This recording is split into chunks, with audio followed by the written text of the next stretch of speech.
Moisés, hazlo así, así, así. Ahora vas a ir a Faraón, capítulo 5, verso 1, y le vas a decir a Faraón, en Éxodo 5:1, Faraón, deja ir a mi pueblo para que me celebre, para que me adore, para que me sirva en el desierto. ¿Cuál era el plan de Dios con Moisés? Saca al pueblo de la esclavitud en que se encuentra y llévalo a una tierra donde me van a adorar y a celebrarme. Y a eso se dedicó Moisés, con fallos, con fracasos, con problemas, pero a eso dedicó Moisés su vida. Dios prometió a su pueblo llevarlos a una tierra que Él les prometió. Una tierra que Él resumió así, tierra que fluye leche y miel. Ahora, ¿cuántos años pasaron desde que Dios llamó a Abraham hasta que el pueblo con Josué entró a la tierra? Muchos años. Imagínate que el pueblo de Israel estuvo 400 años en Egipto. Después estuvo con Moisés guiándolo 40 años y murió. Pero antes de eso, el pueblo estuvo, cuando era una nación pequeña, estuvo el tiempo de Abraham, el tiempo de Isaac, el tiempo de Jacob. De manera que pasaron no menos de 5 siglos desde que Dios le dio la promesa de que levantaría un pueblo y le daría una tierra hasta que se cumplió. Pero 5 siglos, aunque sea mucho tiempo para nosotros, no es tiempo suficiente para que Dios cambie su palabra. Él es fiel, Él es el mismo. Vienen reyes, vinieron faraones, todos pasaron, pero la palabra de Dios permaneció. En Deuteronomio 34, versos 1 y 4, Deuteronomio 34, versículo número 1, dice la Biblia: subió Moisés de los campos de Moab al monte Nebo, a la cumbre de Pisga que está enfrente de Jericó, y le mostró Jehová toda la tierra de Galaad hasta Dan. Verso 4, y le dijo Jehová: esta es la tierra, ¿qué cosa? Que juré. Gloria a Dios. Posiblemente tú te has olvidado de lo que yo te prometí. Han pasado tantos años que posiblemente tú te has olvidado, le han dado la vuelta al mar, la vuelta al desierto, ha muerto mucha gente. Pero Moisés, esta es la tierra que juré a Abraham, a Isaac y a Jacob, diciendo: a tu descendencia daré, te permitiré verla con tus ojos, mas no pasarás allá. Moisés no entró. No vamos a hablar hoy de por qué no entró, eso es otro día. Lo interesante es que Moisés está a punto de morir y no ha visto nada. Está a punto de morir. Señor, tú me llamaste para sacar al pueblo y entrarlo a una tierra de bendición, y yo estoy a punto de morir y no veo la promesa cumplida. Y Dios le dice: ven, Moisés, te voy a enseñar la tierra, tú no vas a entrar, pero mi promesa permanece, porque Dios es un Dios fiel. Nunca olvide eso. Dios es un Dios fiel. El proyecto de Dios no era que el pueblo quedara en Egipto. El proyecto de Dios era Canaán. ¿Cómo llegarán ahora el pueblo? ¿Cómo llegará a Canaán si la persona a quien Dios le dio el proyecto, Abraham, Isaac y Jacob, y luego a Moisés, la persona a quien Dios le habló, a quien le mostró la tierra, esa persona habían muerto y Moisés iba a morir? Entonces, ¿cómo van a entrar a la tierra? ¿Cómo podrán lograrlo? Y hay un secreto. Dios es el secreto. No es Moisés, no es Abraham. El secreto es Dios. Yo quiero que veamos algunas cosas que ocurren cuando el pueblo trate de entender esto, hermano. ¿Recuerdan quién era Moisés? Moisés era un genio matemático. Fue el hombre, era un arquitecto, porque construyó el tabernáculo. Dios se lo dio, le dio el plano, y Moisés, con un plano, sin haber ido a la Universidad de Harvard, Moisés dirigió la construcción del tabernáculo. Moisés era un estratega, nunca fue a una escuela de liderazgo, a la escuela de Haggai, nunca fue a una escuela de liderazgo ni tomó un curso, pero era un tremendo líder. Moisés era un genio militar, sabía pelear y dirigir el ejército. Moisés era un astrónomo, sabía leer las estrellas. Moisés sabía guiarse por el camino. Moisés sabía construcción, Moisés sabía todo. Pero además de eso, Moisés era un hombre que clamó a Dios y Dios mandó el maná. Así que Moisés era el hombre clave, a tal punto que cuando Moisés muere, ¿dónde se enterró? ¿Dónde está el cadáver? Nadie sabe dónde está el cadáver. ¿Por qué? Porque Dios sabía que Moisés era tan grande en el pueblo que el pueblo era capaz de hacer algo que vio en Egipto. ¿Qué tenía la cultura egipcia? Cuando alguien moría, ¿qué hacían? Lo momificaban y lo colocaban allí y lo adoraban. El pueblo lo idolatraba. Dios escondió el cadáver de Moisés para que ni se le ocurriera idolatrar. ¿Saben por qué? Porque hoy yo estoy aquí, pero mañana no estaré. Pero Dios va a estar. ¿Sabe? Amén. Y a Dios no le interesa que idolatremos a nadie. Por eso cuando comenzamos a idolatrar a alguien, Dios permite situaciones para que nos demos cuenta que no es alguien, es Dios. Amén. Es Dios. Así que Moisés se muere y el pueblo está de luto. Y es normal que el pueblo esté de luto. Es normal que el pueblo esté triste porque ha muerto un grande, indudablemente. Y el pueblo está del lado acá del río. La tierra prometida está del lado de allá. Y el pueblo se pregunta, ¿y ahora? ¿Qué? César, ¿te preguntarías esto a mí? ¿Y ahora qué? Adán, ¿qué nos hacemos ahora? Veamos la palabra de Dios. Y veamos qué era lo que Dios le pidió al pueblo para que pudiesen entrar. Y eso mismo nos lo está pidiendo a nosotros. ¿Ahora qué?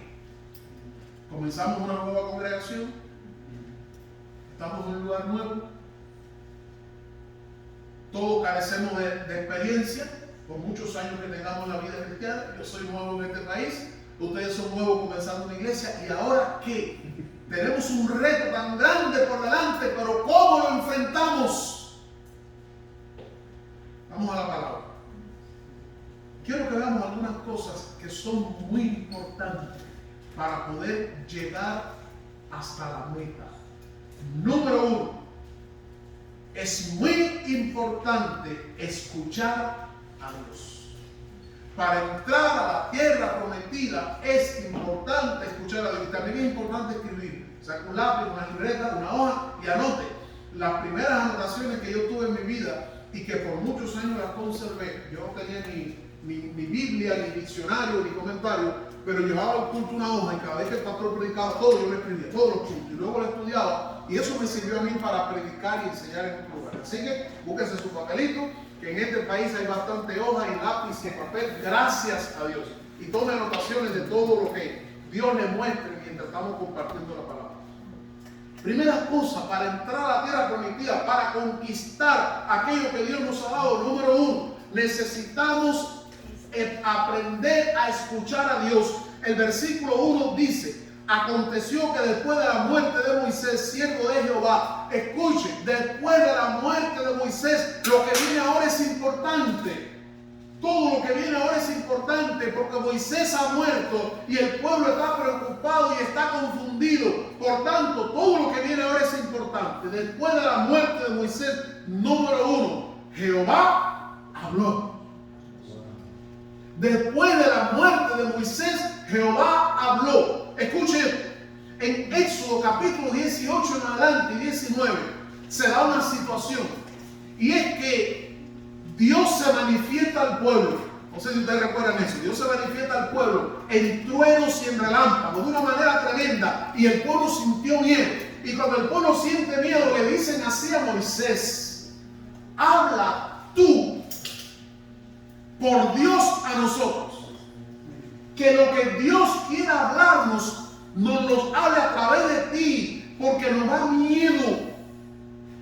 Ese Dios que se manifiesta en relámpagos, en truenos, nos da miedo. Por favor, que Dios te hable a ti y tú nos hablas a mí. Así que durante 40 años de caminar por el desierto, cada vez que Dios quería hablar, ¿qué hacía? Hablaba Moisés y Moisés hablaba.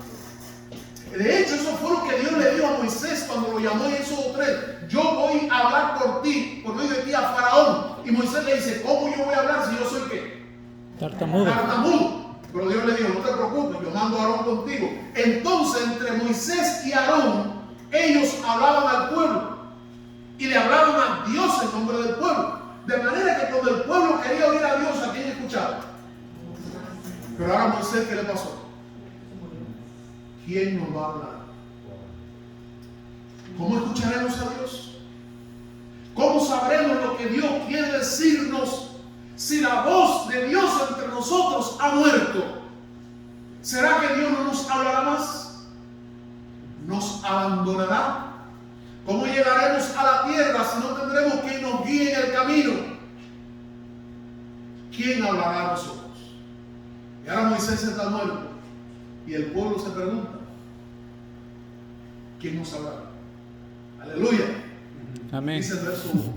Aconteció que después de la muerte de Moisés, siervo de Jehová, que Jehová volvió a hablar. Dios volvió a hablar. Amén. Porque los hombres somos importantes, pero no imprescindibles. Dios es el único imprescindible. Y Dios nos ama tanto, tanto, tanto, que Dios buscará la forma de hablar a nuestras vidas. Un día nos hablará por el pastor, otro día nos hablará por el hermano que cuida la puerta, otro día nos hablará por el hermano que limpia, otro día nos hablará por medio de alguien que no tendremos ni idea, pero Dios no deja de hablarnos, porque la vida nuestra depende de lo que Dios nos hable y de nuestra capacidad de escuchar a Dios. Dice uno de los salmos, Salmo 84, escucharé lo que hablará Jehová Dios, porque hablará paz a su pueblo, para que no se vuelvan a la locura. Es importante que escuchemos a Dios. Eso nos dice el autor del libro de los Hebreos. Dios, habiendo hablado de muchas maneras en otro tiempo, hoy nos ha hablado a través del Hijo. El momento en que Moisés se murió, hermano, era un momento dado a la confusión, porque cuando Moisés muere, era el momento en que se podía levantar cualquier persona en nombre de Dios y decir, yo tengo una palabra de parte de Dios, yo quiero decirle un sueño, yo quiero contar una revelación, yo quiero decir algo. Pero en medio de ese momento, Dios dice, aunque Moisés está muerto, yo sigo vivo.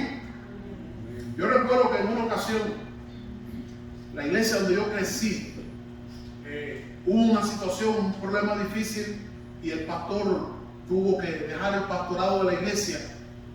Era la primera vez que veíamos eso en años, desde que yo era un niño. Ya yo estaba en ese tiempo, yo estaba estudiando en el seminario, y convocaron una reunión en la iglesia. Y en medio de esa reunión, imagínense, hay un dicho que dice en Cuba, río revuelto, ganancia de pescadores. La gente hace lo que le da el deseo, porque al final, como no hay cabeza. Y recuerdo que un hermano, pastor jubilado anciano, estaba dirigiendo la reunión, y en un momento en que como que se quería formar algo, ¿no? El pastor aquel anciano tomó la palabra, llamó al orden y dijo, aunque no tenemos pastor, la iglesia no es acéfala. En otras palabras, la iglesia sigue teniendo cabeza. La iglesia sigue teniendo cabeza aunque no tengamos pastor, porque la cabeza es Cristo. Y Cristo no solo seguirá guiando la iglesia, sino hablando a la iglesia. Y en este momento en que Moisés muere, y usted recuerda que ya desde la época en que Moisés estaba vivo había gente levantándose. Usted recuerda cuando iban en el desierto, que se levantaron gente y dijeron, volvamos a Egipto, que en Egipto hay comida, en Egipto hay calderos, en Egipto hay sepultura para nosotros, volvamos a Egipto. Y hubo gente levantándose contra Moisés, contra Aarón y demás. Pero en medio de esa situación ya había personas levantándose. Pero ahora, cuando Moisés muere, es el momento de la rebelión. Pero en ese momento Dios se levanta y dice, todavía yo estoy vivo. Por eso comienza esta frase que la tengo subrayada en mi Biblia y que me gusta tanto. Después de la muerte de Moisés, siervo de Jehová, Jehová habló. Amén. Amados hermanos, en los tiempos más críticos de la Biblia, Dios siempre tendrá una palabra para ti y para mí. Cuando yo venía de Cuba para acá, yo tenía un solo miedo y un solo temor, y mi temor se llamaba mis hijos, adolescentes. Yo dejé a mi hija, fue en el 2019, mi hija tenía, en ese tiempo, tenía 15 años para cumplir 16. No tenía 16 todavía. Mi hijo varón tenía 14 años cumplido. Y mi gran preocupación era dejar a mis hijos ¿Cómo dejarlo en el camino? ¿Cómo dejarlo atrás? ¿Quién nos va a ayudar? ¿Sabe? El consejo, esa conversación de papá con la hija, de papá con el hijo. Siempre dice, yo pensé que la hija le confesaba a su mamá, pero descubrí que, no se pongan celosos mamá, que las hijas tienen una afinidad con un papá por ser el sexo opuesto. Y mi hija me ha contado cosas que, wow, me asombra, ¿verdad? Y me encanta saber esa confianza que tiene conmigo y mi hijo en ese momento de cambios en su vida. Pero además de eso, en una Cuba convulsa para la fe cristiana sin saber esto que venía. Donde hay iglesias que llevan más de un año sin celebrar un culto. Mi pregunta era, Señor, que yo fui a la palabra y oré y un día Dios me dio una paz absoluta. Cuando leyendo de la experiencia de David, donde Dios le decía que cuidaría a su familia, Dios me habló y me dijo, voy a cuidar a tus hijos. Y lo único que yo traje cuando vine para acá fue la promesa, solamente la promesa de que Dios cuidaría de mis hijos. Y cada día la noticia que tengo es como ellos se van afirmando más en la fe, y más en la fe, y más en la fe. Qué bueno es que en los momentos difíciles de la vida podamos escuchar lo que Dios tiene que decirnos. El pueblo está del lado acá del río, confuso y temeroso, pero en medio de esa situación, Dios que conoce el corazón, que ama a su pueblo y que no quiere la perdición de su pueblo, Dios se levanta y trae una palabra para su pueblo. No tengamos temor, hermano. Si somos pueblo de Dios, en cada circunstancia de nuestra vida, Dios tendrá una palabra para nosotros, para tu casa, para tu familia, para tus hijos. Solamente busca esa palabra, busca a Dios, busca las escrituras, busca a Dios en oración y Dios tiene palabra para tu vida, Dios tiene palabra para tu familia, Dios tiene palabra para cada circunstancia que nosotros tengamos que enfrentar. Jehová habló a Josué. Esa es la primera cosa. Para conquistar lo que Dios nos ha dado, necesitamos escuchar. ¿Qué tiene que decir? Señor, ¿qué tiene para decir? ¿Qué palabra tiene para nosotros? Marta y María. Y el Señor le dice, estás afanada con muchas cosas. Es importante que trabajes y que me atiendas, pero hay algo que es más importante en este momento, y es que te sientes a escuchar la palabra. Tenemos que escuchar a Dios. Los grandes errores nuestros en la vida, los suyos y los míos, han sido momentos en que hemos tomado decisiones y hemos actuado sin escuchar a Dios, guiados por emociones o habiendo escuchado a otras personas. No tengo nada contra aquellas personas que oran y tienen palabra para otros, pero escuche esto, sí estoy en contra de ese movimiento que dice, me voy a Washington porque en Washington hay una profetisa para que me dé palabra, para que me profetice, para que me diga. No tiene que ocurrir eso. Porque si usted tiene relación con su padre va a hablar a su vida. Su padre no le va a enviar recados, su padre va a hablar a su vida. Levántese, hay un espíritu de vagancia en los cristianos. Vagancia está bien para los demás hermanos. Vagancia significa que no quieren esforzarse. El hermano lo dijo ahorita, esfuérzate y sé valiente. Para escuchar a Dios a veces hay que levantarse de madrugada. A mí me gusta dormirme tarde, pero no levantarme temprano. He tenido que cambiar todo he tenido que cambiar. Sigo durmiéndome tarde, pero tengo que levantarme temprano. ¿Y sabe qué ha sido para mí algo tremendo en los últimos meses, 12 meses quizás? El levantarme de madrugada para poder orar. Es absorbente el trabajo, pero para poder estar en el trabajo a la hora exacta, tenía que levantarme antes, pero para sobrevivir tenía que tener un tiempo de oración. Así que he tenido que levantarme. La gente me dice, ¿por qué te levantas tan temprano si puedes dormir un poco más? Digo, porque tengo una rutina, y esa rutina incluye, levántate, lee la Biblia, tengo un momento de oración, porque sin eso soy pan comido. No sé si usted entiende. Entonces, necesitamos esforzarnos. Para oír a Dios tenemos que esforzarnos. Quizás hay una situación difícil, levántate de madrugada, despiértate en la noche, haz un alto en el trabajo y el esfuerzo diario para oír a Dios, porque vale la pena escuchar a Dios, vale la pena. Job estaba en una situación crítica. significa perdió familia, los hijos, dinero, economía, todo, y ahora perdía la salud, y enfrentándose a la muerte dice: yo quisiera saber dónde está Dios para presentarme delante de Él y poder escucharle, porque Job sentía que Dios cerró la comunicación hacia Él. Y no hay nada en la vida, hermanos, como escuchar a Dios en un momento difícil, porque ese momento de escuchar a Dios significa un cambio absoluto. Primera cosa, hay que escuchar a Dios. Y luego le voy a decir cómo escuchar a Dios. Luego le voy a decir cómo escuchar a Dios. Segundo, para conquistar lo que Dios nos ha prometido, hay que sepultar o superar el pasado. Qué interesante. El pasado es algo con lo que no siempre es bueno cargar. A veces cargar con el pasado nos hace mucho daño. Mucho, demasiado daño. Escucha lo que Dios le dice a Josué. Josué 1, versículo 2. Lo primero que hay que hacer es escuchar a Dios. Pero lo segundo, dice: mi siervo Moisés, ahora pues, levántate y pásate por la... pero mira lo primero que le dice Dios a Josué: mi siervo Moisés. ¿Mi siervo Moisés? Ahora mi pregunta es: ¿Josué no sabía que estaba muerto?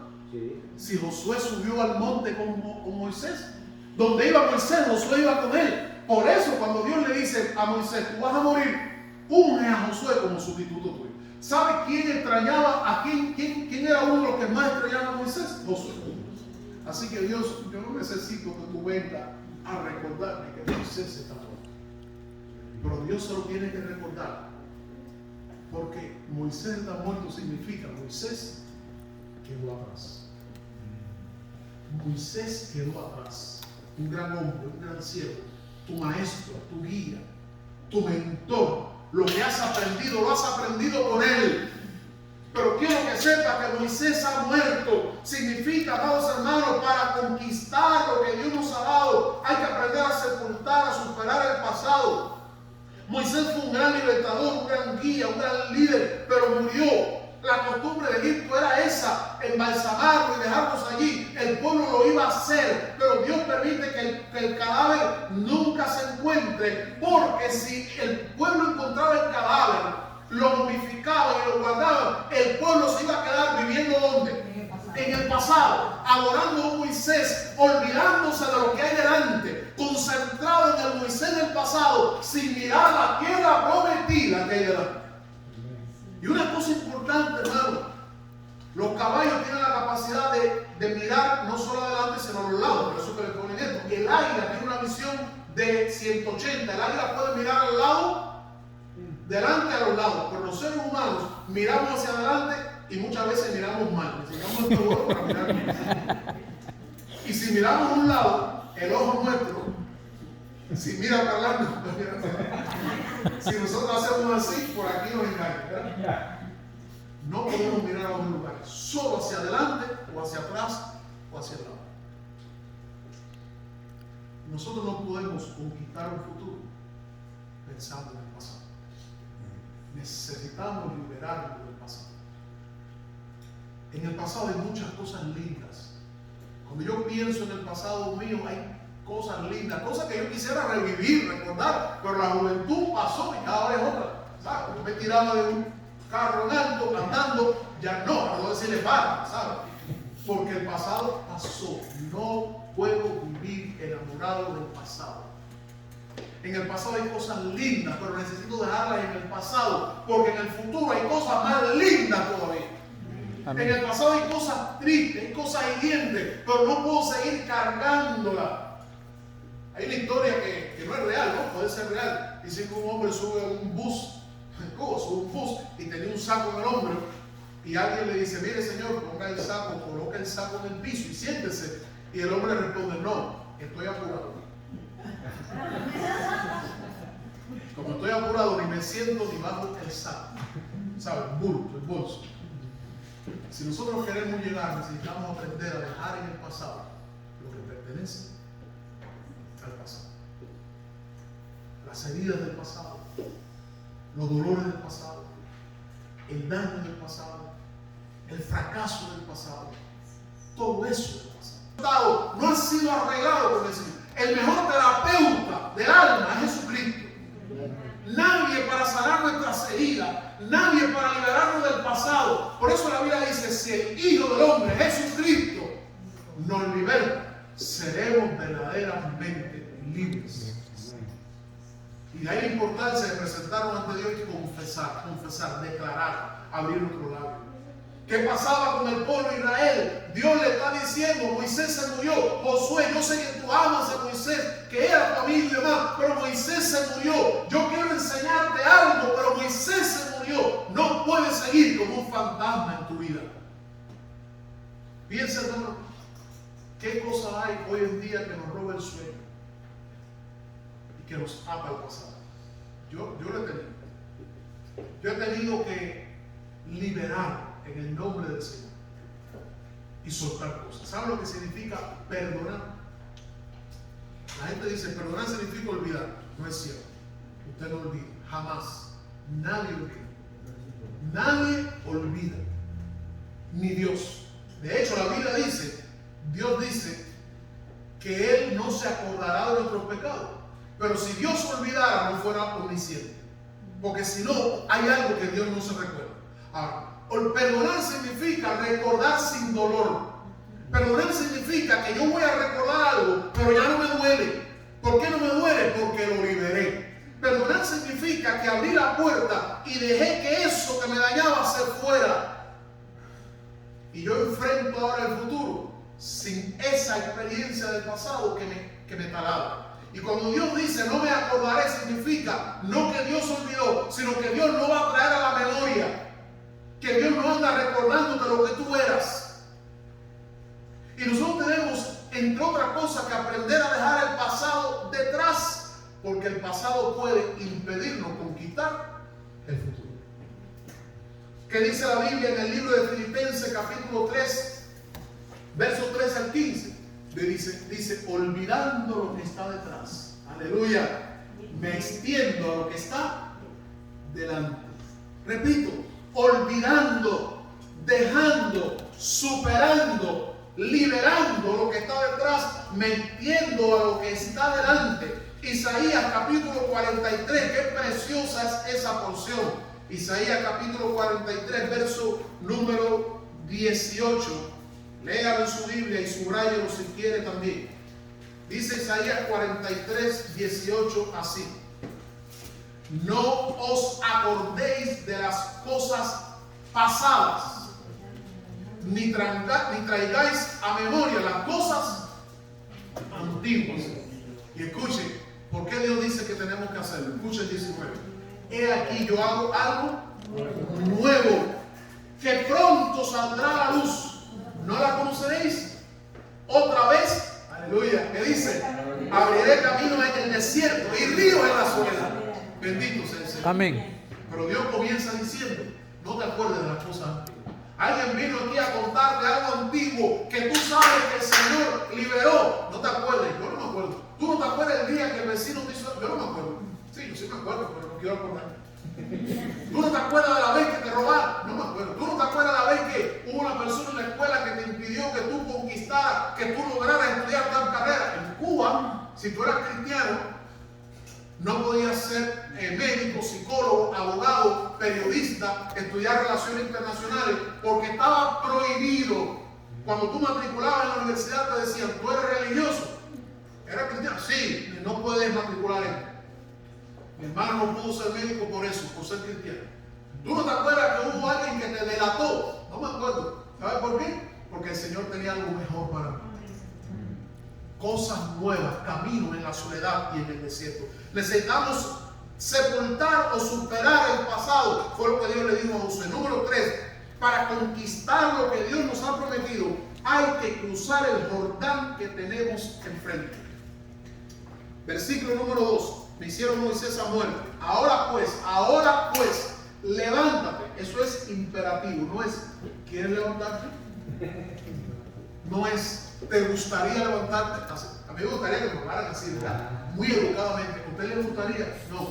No. Escucha, el pasaje dice levántate, imperativo. ¿Y qué cosa? Verso 2 de Josué 1. Y pasa este Jordán. ¿Quién? ¿Tú solo? No. ¿Tú? Y todo el pueblo. Ahora, tenemos que entender que era el Jordán. El Jordán era el río más grande que había en Israel o en Palestina. El Jordán era el río que dividía en ese momento al pueblo que venía de Egipto, lo dividía, el Jordán lo dividía de la tierra prometida. Así que, ¿cuál era el obstáculo para entrar a la tierra prometida? El Jordán. Si no cruzas el Jordán, no vas a entrar. Si te pones a pensar en el Jordán, no vas a entrar. Por un dato más curioso, hermano, el versículo número... En el capítulo número 3, en el capítulo número 3 dice el versículo 15: cuando los que llevaban el arca entraron al Jordán y los pies de los sacerdotes que llevaban el arca fueron mojados a la orilla del agua, escuchen, vieron paréntesis, porque el Jordán suele desbordarse por todas sus orillas todo el tiempo de la siega. ¿Qué significa eso? El río estaba ¿qué? O sea, no solo el Jordán era el gran obstáculo para llegar, sino que el Jordán estaba como significa que estaba más caudaloso, más amplio, desbordado, pero además de eso tenía que bajar con qué? Con mucha fuerza. Ahora voy a hacer otra pregunta. ¿Usted recuerda los que salieron de Egipto, que fueron una generación dura? ¿Qué pasó con ellos? ¿Qué pasó con ellos en el desierto? Murieron. De manera que esa generación, excepto Josué y Caleb, todos los demás nacieron ¿dónde? En el desierto hay agua. No hay agua. ¿Sabían nadar? Ninguno sabía nadar. Ahora, ¿cómo vamos a cruzar el Jordán si no sabemos nadar? ¿Cómo vamos a cruzar el Jordán si no hay un barco? ¿Cómo vamos a cruzar el Jordán si ninguno de nosotros sabe el arte de la carpintería de construir un barco? Porque nacimos en el desierto donde no hay ni agua para tomar. ¿Cómo vamos a cruzar el Jordán? Es la gran pregunta. La respuesta viene después, en el otro capítulo. Pero Dios le dice, si quieren llegar a la tierra prometida, hay que cruzar el Jordán. ¿Qué es el Jordán? El Jordán es el obstáculo que hay por delante, que con fuerzas y habilidades humanas no podemos vencer. ¿Qué hay por delante nuestro como iglesia? Que nosotros estamos conscientes que no podemos vencer en aras de lograr hacer lo que Dios quiere. ¿Qué tenemos por delante? Pero un Jordán que había que no podía. ¿Y cómo nos vamos a reunir? ¿Dónde nos reuniremos? No tenemos dinero para alquilar un local. No. ¿Cómo lo haremos? Ese era un Jordán. Ese era uno de los Jordanes. Pensemos, ¿cuál es el Jordán que tenemos por delante? ¿Cuál es el Jordán inmenso que nos impide llegar? ¿Cuál es nuestro temor? Yo me imagino que aquella gente, cuando se acercaba al Jordán, por primera vez en la vida vieron un río correr, pero no solamente correr, sino que era un río impetuoso, impresionante, que personas que viven en el campo, que han visto ríos crecidos, respetan un río crecido. Ahora, pronto más esa gente que por primera vez en la vida lo están viendo. Yo no cruzo. Hay obstáculos que tenemos por delante, hermanos, que no nos van a dejar llegar. Obstáculos que no podemos vencer y superar. Temores, adicciones, hábitos que tenemos. Cosas que nosotros nos damos cuenta que no podemos vencer. Pero Dios le dice, hay que cruzar. El río Jordán había crecido, era atemorizante, capaz de frenar a cualquiera y matar el sueño de cualquiera. Pero hay que cruzarlo. ¿Sabía eso? El río Jordán podía matar los sueños del pueblo hebreo. Y usted sabe que hay cosas que matan nuestros sueños. Hay personas que matan nuestros sueños. Ustedes quieren lograr una iglesia, no lo van a lograr. Ustedes quieren ganar a Simpson y no lo van a lograr. Ustedes quieren, no lo van a lograr. Hay personas, hay circunstancias, hay situaciones. A veces nosotros mismos nos matamos nuestros sueños. Pero tenemos que aprender a cruzar el Jordán si queremos llegar. Número 4. Para conquistar aquello que Dios nos ha dado, necesitamos aprender a movernos en fe. versículo número 3. Dice, yo os he entregado, como lo había dicho a Moisés, todo lugar que pisar la planta de vuestros pies. Esa generación que estaba allí junto a Josué había nacido en el desierto o eran niños cuando salieron de Egipto, desconocían la guerra, se enfrentarían a un pueblo acostumbrado a luchar. Cuando usted sigue leyendo el libro de Josué, se da cuenta a todos los pueblos que el pueblo se enfrentó. Entre ellos fueron a conquistar a Jericó. ¿Recuerdan a Jericó? Jericó era la ciudad impenetrable en ese tiempo. Pero no solamente Jericó, había pueblos que estaban acostumbrados a la guerra y ellos no sabían, porque ellos nacieron en el desierto. Sabían luchar con serpientes y escorpiones, pero no con personas, porque de la misma manera que no sabían nadar, tampoco sabían pelear. Pero Dios se levanta y le dice, yo os he entregado. Yo os he entregado, no les entregaré. Ya se los entregué. Ya se los entregué. Ya es de ustedes. ¿Recuerdan el viernes? Nos hizo sentar en lugares celestiales. Estamos en la tierra, pero Dios nos ha asignado un lugar en su casa. Estamos en el desierto, pero ya Dios nos entregó los lugares. Es lo que le está diciendo al pueblo hebreo. Hay que moverse en fe. ¿Qué significa moverse en fe? Significa que hay un momento en la vida en que la razón nos dice una cosa, pero la fe en Dios nos dice otra. Hay un momento en la vida en que aunque toda la lógica nos dice a la derecha, si Dios nos dice a la izquierda, es la palabra de Dios contra la lógica humana. ¿Y qué tenemos que hacer? Seguir la palabra. Moverse en fe significa, Señor, yo me muevo contigo. Hay un pasaje en la Biblia, Lucas 5:5. Dice la Biblia que los pescadores salieron a pescar. Se pasaron una noche pescando. Si alguien ha vivido eso, sabe lo que es. Y después de una noche pescando, no pescaron nada. Así que regresan a la orilla. Están lavando la red. Miren cómo están, lavando la red.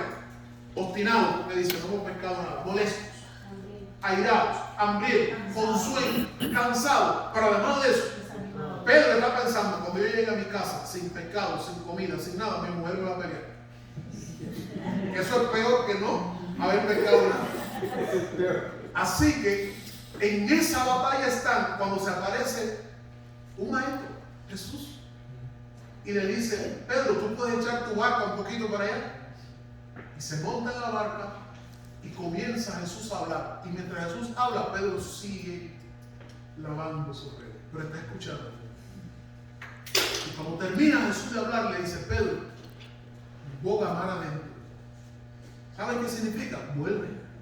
Señor, si acabamos de venir de allí, no hemos pescado nada. Eso es lo que Pedro le dice. No hemos pescado nada y nosotros somos pescadores. Tú eres un filósofo, tú eres un maestro. Lo tuyo es el papel y el lápiz, escribir y hablar. Nosotros somos los que sabemos. Y Jesús le dice, boga mar adentro, echa la red. Y Pedro le dice algo, aleluya. Toda la noche hemos estado pescando y nada hemos tomado, pero en tu nombre, en tu palabra, no confiamos en este momento ni en nuestra habilidad, ni en nuestra capacidad, ni en nuestra destreza. Confiamos en tu palabra y tu palabra no nos dejará avergonzados. Amén. Así que en tu palabra echaremos la red. Aleluya. Eso es fe. La lógica dice, no le hagas caso. La lógica dice, ustedes están cansados. Pero la fe dice, obedece al Señor. En ese dilema tú y yo nos vamos a encontrar muchas veces. Hoy nos vamos a encontrar. Y mañana, y pasado, y después, y la otra semana, nos vamos a encontrar en ese dilema. Vamos a oír la voz de la lógica, la voz del amigo, la voz del vecino, la voz del compañero, la voz de Eva, la voz de todo el mundo que nos dice, haz una cosa. Pero cuando escuchemos esa voz, si estamos en comunión con el Señor, escucharemos la voz de Dios hablándonos. Y tendremos que tomar la decisión a quién obedeceremos. Y puedo asegurarte algo, no por mí, sino por la Biblia. Cada vez que escojamos obedecer a la palabra, nos irá bien. Nos irá bien. No significa que vas a ganar materialmente, pero nos irá bien. Lo único que tenían para avanzar lo único que Dios le dio al pueblo, lo único que Dios le dio para conquistar fue esa palabra, esa promesa. Yo os he dado todo lugar. Moverse en fe, amados hermanos, es moverse en la palabra de Dios. ¿Por qué? Porque fe es confianza y fe es convicción. Ahora, usted no puede confiar en una persona si no la conoce. Usted no puede confiar en una persona si no la conoce. Cuando los ingenieros construyen un puente, habiendo hecho todos los cálculos, ellos dicen pasa, y la gente tiene miedo y no pasa. Pero el que lo construyó dice mira, y pasa. Cuando hay los cocineros, las mujeres cocinan y la comida se ve extraña, pero ellos dicen mira, y se la comen, porque ellos confían, porque conocen Dios. Entonces necesitamos regresar a la palabra para conocer más a Dios y para confiar en Dios. Y una vez que confiemos en Él, podemos movernos en fe. ¿Por qué? Porque podremos decir, Dios no me fallará. Dios jamás nos ha fallado. Dios no te fallará. Dios no te abandonará. Tu Dios está contigo. Por eso dice la Biblia, ¿usted recuerda? Jesús fue a casa de Marta y María y les habló y les habló y les habló y les habló. Jesús iba mucho allí. Y un día se muere Lázaro. Cuando Lázaro muere, mandan a buscar a Jesús. Jesús dice, me voy a quedar un tiempo más. Y le avisan, Lázaro murió. Jesús dice, ahora vamos a ir. Y cuando Jesús viene, sale Marta y le dice, Señor, si tú hubieras estado aquí, yo te conozco, aleluya. Si tú hubieras estado aquí, tengo la convicción de que mi hermano no muere porque yo te conozco. Pero también sé que todo lo que tú pidas, tu Padre te lo dará, porque yo te conozco. Así que dice la Biblia que Jesús fue y levantó a Lázaro. Qué importante es conocer a Dios a través de la palabra. No deje de leer la palabra en su casa. No deje de leer la palabra a sus hijos. Ellos no entienden, no importa. El Espíritu Santo hará la obra. Usted no sabe cómo explicarlo, no importa. El Espíritu Santo es nuestro maestro. Necesitamos aprender a movernos en fe. Recuerde eso, la palabra de Dios es suficiente. La fe se alimenta con la palabra y solo de la palabra, porque fe es confianza. Y esto es importante. Nuestro comportamiento en la vida es una expresión de nuestra fe. ¿Cómo nos comportamos? Revela la fe que tenemos. Hay gente que dice, yo tengo mucha fe, pero no obedece a Dios. No debemos saber o estar claros de hacia dónde vamos. Verso 4. Dios le dice a Josué, desde el desierto y el Líbano hasta el gran río Éufrates, toda la tierra de los heteos hasta el gran mar donde se pone el sol, eso es de usted. De manera que ya Josué sabe a dónde voy. No vamos hacia Egipto, no vamos a Etiopía, no vamos a Babilonia, que era una tierra tremenda. No vamos a Europa. ¿A dónde vamos? A esa tierra que Dios nos ha descrito. Es importante saber a dónde vamos, porque si no sabemos a dónde vamos, comenzamos a dar vueltas y vueltas. Porque si no sabemos a dónde vamos, nos pasa como Vicente. ¿A dónde va Vicente? ¿A dónde va la gente? Porque si no sabemos a dónde vamos, seremos desviados del propósito de Dios para nuestras vidas. Porque si no sabemos a dónde vamos, vendrá mañana cualquier de la iglesia. Involúcrate en este movimiento, involúcrate en esta tarea. Cristiano, involúcrate en esto. Vamos a meternos en este asunto. Y nos meteremos y nos involucraremos en todo, pero no lograremos nada. Así que, si sabemos a dónde vamos, sabremos cuándo decir sí y cuándo decir no. Y decir no es muy importante en la vida. Decir no es muy importante en la vida. Yo hablé con el manager del trabajo y le dije, usted sabe que yo le dije que quería ir en noviembre a Cuba, pero ya mi hija no se graduó en noviembre, se graduó en enero. Así que yo no tengo vacaciones acumuladas. Usted me está ofreciendo ser miembro de la compañía, parte de la compañía, pero en enero no me da tiempo a acumular vacaciones para ir. Yo sé que se necesita un año y te van a dar una semana de vacaciones, pero yo necesito ir a Cuba. Necesito ir al cumpleaños de mi hija, necesito ir a la graduación de mi hija. Caminando hacia la voluntad de Dios, va a aparecer muchas cosas, pero hay momentos en que tendremos que tomar decisiones y decir no, no, sí, sí. ¿Por qué? Porque hay un bien mayor que amerita que tú digas no. Hay un bien mayor que es digno de cualquier no en esta vida. Necesitamos saber a dónde vamos. Jesús sabía dónde ir. Por eso cuando Pedro le dijo, en ninguna manera te acontezca, Jesús le dijo, te amo, pero apártate de mí, Satanás, porque me está haciendo tropiezo. ¿Hacia dónde vamos? Como iglesia necesitamos saber, pero como cristianos, cada uno de nosotros, necesitamos saber a dónde vamos. Y en último lugar, necesitamos para llegar la unción continua de Dios. Verso número 5 en adelante, solo voy a leer el 5. Nadie te podrá hacer frente en todos los días de tu vida. Como estuve con Moisés, ¿cómo dice? Estaré contigo. ¿Qué más? ¿Saben qué qué le está diciendo Dios? Yo estoy contigo. Todos los días estoy contigo. Y después usted sigue leyendo, porque ya no va a dar tiempo de explicarlo todo. Usted va a seguir leyendo y va a ver las tantas cosas que Dios le dice. Estoy contigo, etcétera. Después de esa parte de ti la palabra. ¿Qué es unción? La unción es influencia. Cuando nosotros vamos a hablar, ¿qué unción tiene esa persona? Es influencia. Unción es influencia. La influencia sobrenatural de Dios sobre nosotros, esa influencia viene por la palabra de Dios de la que nos alimentamos. Necesitamos la unción de Dios sobre nuestra vida, esa influencia de Dios sobre nosotros que nos hace hablar en nombre de Dios, que nos hace orar, clamar, ser diferente. Esa influencia que es la unción de Dios sobre nuestra vida, la necesitamos en todo tiempo. Y dice Dios que le dijo a Josué, yo estaré contigo. ¿Cómo que? Como estuve con Moisés. ¿Tú te acuerdas de Moisés? Sí, tremendo. Un día bajó de la presencia de Dios en su rostro. Y como estuve con Moisés, yo voy a estar contigo. Recuerda, cuidé a Moisés, también contigo.